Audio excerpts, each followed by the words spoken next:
It's ironic that Disney decided not to do any more of the Fantasia series because for the next couple of films, they'd be trying endlessly to try and recreate it. Make My Music was probably the first attempt to try and do that. It follows sort of a similar formula to what Three Caballeros was doing, just tying together a series of shorts with a certain kind of music.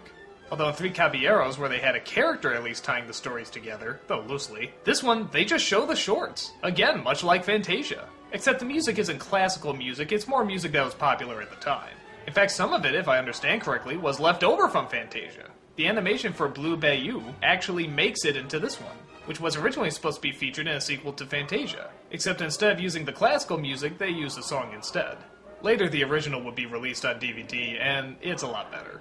Make My Music is probably closer to what Three Caballeros was trying to be.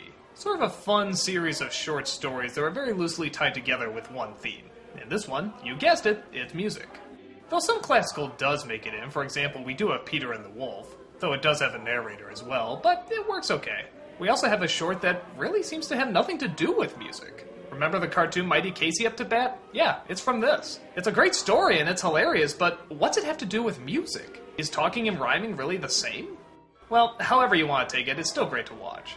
Here the short stories work a lot better. Some just create atmosphere, others tell a full narrative, and they're all pretty solid. I can't think of any part I particularly didn't like. Favorite moments include Casey, again Peter and the Wolf, but by far my favorite is the singing whale, with all the singing voices done by one person throughout the entire thing.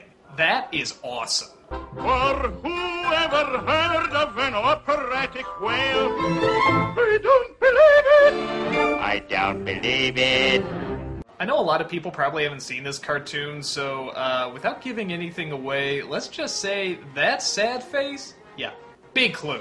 It's another one of those bittersweet moments that probably leaves a few kids confused, but I like that. It wasn't totally sad, but it's definitely not happy either. And on top of that, you're getting some great music. And one hell of a great singer. Modern to classic to jazz, they cover a pretty impressive gamut. And while nothing hits quite as potent as Fantasia does, it is still pretty enjoyable. This is another example of a bunch of cartoons that were taken from this movie and then chopped up into shorts, and there's a reason. They work really well. So, if you ever want to see them all together, check this movie out. It's a good one.